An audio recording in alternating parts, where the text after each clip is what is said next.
నమస్కారాలు.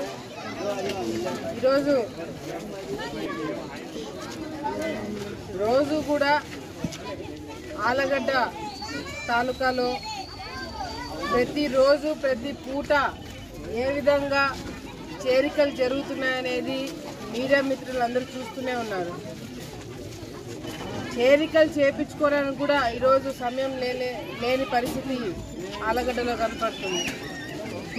మేమొస్తాము అని ప్రతి ఒక్క గ్రామం నుంచి లీడర్లందరూ కూడా వైసీపీ పార్టీని వీడి తెలుగుదేశం పార్టీలోకి రావాలని ప్రతి ఒక్కరు కూడా ఈరోజు క్యూ కడుతున్నారు. దాదాపుగా ఇది కేవలం ఇప్పుడు మొదలైంది కాదు, దాదాపుగా 2 నెలల నుంచి ఈ చేరికలు అనేది జరుగుతూ వస్తున్నాయి. ఎక్కడ చూసినా వైసీపీ నాయకులు వాళ్ళ కార్యకర్తలు ఎమ్మెల్యే ద్వారా ఇబ్బందులు పడి ఎమ్మెల్యే కుటుంబ సభ్యుల ద్వారా మరి మేము నష్టపోయినాము అని ఈరోజు పెద్ద స్థాయిలో మన దగ్గరికి రావడం జరుగుతుంది. మా మీద, మా పరిపాలన పైన, మా నాయకత్వం పైన నా మీద నమ్మకం పెట్టుకొని రావడము, తెలుగుదేశం పార్టీ మీద నమ్మకం పెట్టుకొని రావడం అనేది నిజంగా అంటే మా అందరూ కూడా చాలా ఆనందంగా ఉంది. మీరు ఏదైతే నమ్మకాన్ని పెట్టుకొని ముందుకు వస్తున్నారో ఆ నమ్మకాన్ని నిలబెట్టుకోవడానికి అన్ని విధాలుగా మేము కూడా కృషి చేస్తున్నాం. మామూలుగానే చేరికలు ఎన్నికల టైంలో సహజము, కానీ మేము ఎవరిని పడితే వాళ్ళని తీసుకోవడము, గేట్లు ఓపెన్ చేస్తాం ఎవరైనా రావచ్చు అని చెప్పి మేము చెప్పట్లేదు. అసలు సిసలైన నాయకులు, ప్రజలని ప్రభావితం చేసే నాయకులు, ప్రజలకి మేలు చేయాలనుకునే నాయకులు, పార్టీ కోసం మా కోసము కాంప్రమైజ్ కాకుండా రాజకీయాలు చేసే నాయకులు మాత్రమే తీసుకోవాలని అనుకుంటున్నాం. ఎందుకంటే ఈరోజు కాంప్రమైజ్ రాజకీయాల వల్ల ప్రజలు నష్టపోతారు, వర్గాలు నష్టపోతాయి, దానివల్ల విలువలు లేకుండా పోతాయనే ఆలోచన నాకు గట్టిగా ఉంది. కాబట్టే నాలాగే ఆలోచించే నాయకులతో మాత్రమే రాజకీయం చేయాలని చెప్పి అనుకోవడం జరుగుతుంది. నా నాయకత్వం పైన, నా ఆలోచన విధానం పైన నమ్మకం ఉండి ఈరోజు చాలా మంది పార్టీ మారుతున్నారు. మరి ఈరోజు చాగల్మరిలో జాయిన్ అయిన వాళ్ళు కూడా ఏమి కొత్త వాళ్ళు కాదు, పాత వాళ్ళే మళ్ళీ పాత గుటికి రావడం జరుగుతుంది. వాళ్ళకి నా కుటుంబ సభ్యులు వీళ్ళందరినీ కూడా ఈరోజు కండవ వేసుకున్న ప్రతి ఒక్కరికి కూడా నేను తెలుగుదేశం పార్టీలోకి, భూమా కుటుంబంలోకి మరొకసారి వాళ్ళందరూ కూడా స్వాగతం పలుకుతున్నాను. మరి ఈరోజు దాదాపుగా 40 కుటుంబాలు తెలుగుదేశం పార్టీలోకి చేరికలు జరిగినాయి. మరి మీరందరూ కూడా చూస్తున్నారు మార్పు. ముఖ్యంగా ముస్లిమ్స్లో, మైనారిటీస్లో ఏ విధంగా మార్పు వస్తుందనేది కూడా మనం అందరం కూడా గమనిస్తున్నాం.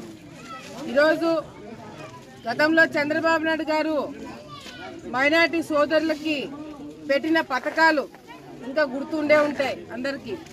రంజాన్ తోఫా, దుల్హన్ పథకాలు, మైనారిటీ లోన్స్, హజ్ యాత్రకు వెళ్ళడానికి డబ్బులు, అదేవిధంగా మసీదులు కట్టడానికి, మసీదు చుట్టుపక్కల ఉన్న కాంపౌండ్ వాల్స్ కట్టడానికి కావాల్సిన నిధులు, ఇట్లా చెప్పుకుంటూ పోతే ఎన్నో పథకాలు మైనారిటీ సోదరులకు ఇవ్వడం జరిగింది. జగన్మోహన్ రెడ్డి గారు వచ్చిన తర్వాత ఈ పథకాలన్నీ ముస్లింస్ కి తీసేయడమే కాకుండా అదనంగా ఒక్క పథకం కూడా ఇంతవరకు మైనారిటీలకి కొత్త పథకం కూడా ఇవ్వలేకపోయినాడు. కానీ ఈరోజు ప్రచారాలు మాత్రము చాలా బ్రహ్మాండంగా చేస్తున్నారు. బీజేపీతో పొత్తు పెట్టుకున్నారు, మరి ఏ విధంగా మీరు న్యాయం చేస్తారు అని. బీజేపీతో పొత్తు లేకపోయినా మోదీ కాలు పట్టుకొని మరి ఏ విధంగా మీ కేసులు బయటికి రానికుండా చేసుకోవాలని ఒక ప్రయత్నం మీకు చేయడం జరిగింది. మీకు బీజేపీతో పొత్తు లేకపోయినా కూడా మరి ఏ విధంగా స్పెషల్ స్టేటస్ తీసుకొస్తారని చెప్పి ఢిల్లీకి పోయి కేంద్రం మెడలు వంచుతానని చెప్పి ఒక స్పెషల్ స్టేటస్ కాదు కదా, స్పెషల్ టీ కూడా అడగలేకపోయినారు. అంతేకాకుండా ఈరోజు కేంద్రం నుంచి రావాల్సిన ఒక్క రూపాయి కూడా మీరు తీసుకురాలేకపోయినారు. మరి రాష్ట్రానికి రావాల్సిన నిధులు రాకపోయినా, రాష్ట్రానికి రావాల్సిన ప్రత్యేక హోదా తీసుకురాకపోయినా బీజేపీతో ఉన్న పొత్తు కూడా ఆ రోజు వదులుకొని బయటికి రావడం జరిగింది. అంటే రాష్ట్ర ప్రజల కోసము ఎక్కడ కూడా కాంప్రమైజ్ కారు అనేది చంద్రబాబు నాయుడు గారు ప్రూవ్ చేసుకోవడం జరిగింది. ఎన్నికలకు ముందు కేంద్ర ప్రభుత్వంతో పొత్తులోంచి బయటికి రావడం అనేది చాలా పెద్ద సాహసం. అటువంటి సాహసం చేసిన నాయకుడు చంద్రబాబు నాయుడు గారు. మళ్ళీ చంద్రబాబు నాయుడు గారు మోదీతో పొత్తు పెట్టుకున్నా కూడా కేంద్రంలో ఏమన్నా పొత్తు పెట్టుకొని రాష్ట్ర స్థాయికి వచ్చేగలికి ప్రజలకి, ముఖ్యంగా మైనార్టీ సోదరులకి ఎటువంటి సమస్య లేకుండా చేయడానికి అన్ని విధాలుగా కూడా చంద్రబాబు నాయుడు గారు ముందుంటారు, కృషి చేస్తారు. అదేవిధంగా కాంప్రమైజ్ అయ్యే ప్రసక్తే లేదని ఇప్పటికే అందరికీ కూడా తెలిసి ఉంటుంది. ఈరోజు మీరందరూ కూడా ఏ నమ్మకంతో అయితే వస్తున్నారో, ఏ నమ్మకం అయితే మా మీద పెట్టుకున్నారో ఆ నమ్మకాన్ని నిలబెట్టుకుంటాం. ఈరోజు ఆలగడ్డలో అరాచకాలు చేస్తున్నాడు ఎమ్మెల్యే, వాళ్ళ కుటుంబ సభ్యులు. ఇప్పటికి దాదాపుగా నెల రోజుల నుంచి ఎమ్మెల్యే బయటికి రావట్లేదు. ఏమనంటే రోడ్ ఓపెనింగ్లు చేస్తున్నాడు. 10 మీటర్లు రోడ్ వేసి 100 అడుగుల శిలాఫలకాలు పెట్టుకుంటున్నారు. సిగ్గుచేటు. ఈరోజు తాగునీటి సమస్య ఉందని ప్రతి ఒక్కరికి తెలుసు. తాగునీటి సమస్య ప్రతి ఒక్క గ్రామంలో ఉందని ప్రతి ఒక్కరికి కూడా తెలుసు. అయినా కూడా ఎమ్మెల్యే ఇంటింటికి రావట్లేదు. సడన్ గా ఇంటి గడప గడప తిరిగే ఎమ్మెల్యే మధ్యలోనే ఆపేశాడు. ఎందుకంటే తాగునీటి సమస్య వచ్చింది. అందరూ కూడా తాగునీటికి నీళ్లు అడుగుతున్నారు. తీసుకొచ్చే మార్గాలు లేవు. నాకు చేత కాదు, నేను చేయలేనని చెప్పి ఇళ్లలో కూర్చుంటున్నాడు. అటువంటి ఎమ్మెల్యే మీకు అవసరమా అని చెప్పి ఆలగడ్డ ప్రజలకి నేను ఈరోజు ప్రశ్న చేస్తున్నాను. మీకోసం కష్టపడేది మేము, మీకోసం ఇబ్బందులు పడేది మేము. మొదటి రోజు నుంచి ఈ 5 సంవత్సరాల్లో మీరు కూడా గమనించుంటారు. ఈ 5 సంవత్సరాల్లో ఎన్ని ఇబ్బందులు పన్నాము, ఎన్ని కష్టాలు పన్నాము. అయినా కూడా పార్టీ ఇచ్చే ప్రతి ఒక్క ప్రోగ్రాం చేసినాం. పార్టీ ఏదైతే వైసీపీ నాయకులు చేసే అరాచకాలు బయట పెట్టమన్నారో దానికి పెద్ద ఎత్తున మేము అన్ని విధాలుగా ప్రోగ్రాంలు పెట్టి మా నాయకులు మేము చేయడం జరిగింది. సో దయచేసి ప్రజలందరూ కూడా గుర్తు పెట్టుకోండి. ఏ నాయకత్వం ఉంటే మీకు మంచి జరుగుతుందని, మీ పిల్లలకు మంచి జరుగుతుందని ఆలోచించుకొని ఓట్లు వేయండి. నాయకుడు అనేవాడు ఎవడైనా ఒక సమస్య ఉంటే ఆ సమస్య దగ్గరికి వెళ్ళేవాడు నాయకుడు. కానీ సమస్య ఉందని పారిపోయేవాడు నాయకుడు కాదు, పిరికి పంద. సో ఈరోజు మీకు నాయకత్వం కావాలా లేకపోతే పిరికి వాళ్ళు కావాలనేది మీరే ఎంచుకోండి. మీకు ఎటువంటి నాయకులు కావాలనేది ఎంచుకునే శక్తి, అవకాశం ఈరోజు మీకు వచ్చింది. మీ ఓటు ద్వారా సరైన నిర్ణయం తీసుకొని మాకు అవకాశం ఇవ్వండి. మీ పిల్లలకి, చదువుకున్న పిల్లలకి ఉద్యోగాలు వస్తాయి, రోడ్లు కాలువలు వస్తాయి, తాగునీటి సమస్య పర్మనెంట్ గా లేకుండా చేయడం జరుగుతుంది.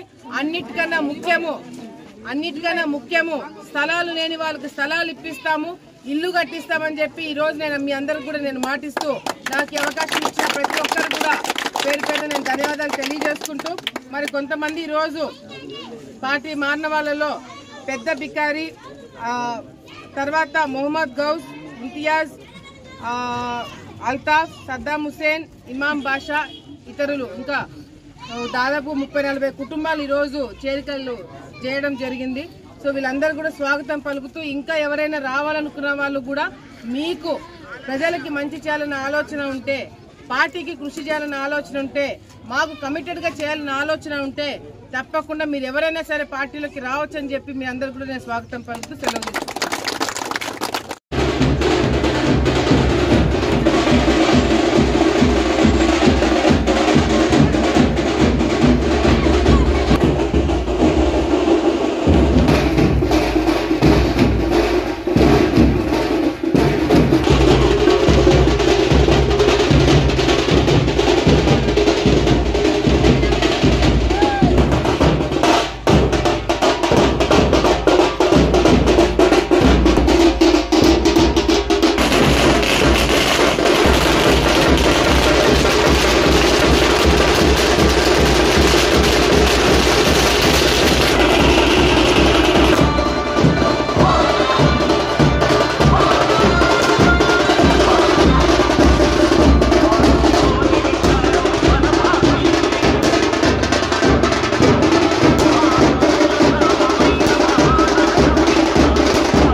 मोहम्मद गौस गारू అలాగే కాలేగల్ అల్తాఫ్ కాలేగల్ పొజిషన్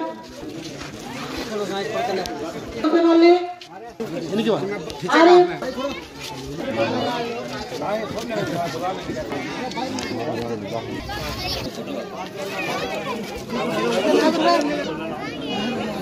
బాసే ఇక్కడ చూడు బాసే ले चढ़ाना सामने आ रहे हैं अगले जो बता रहे हैं विक्टरी दिखा विक्टरी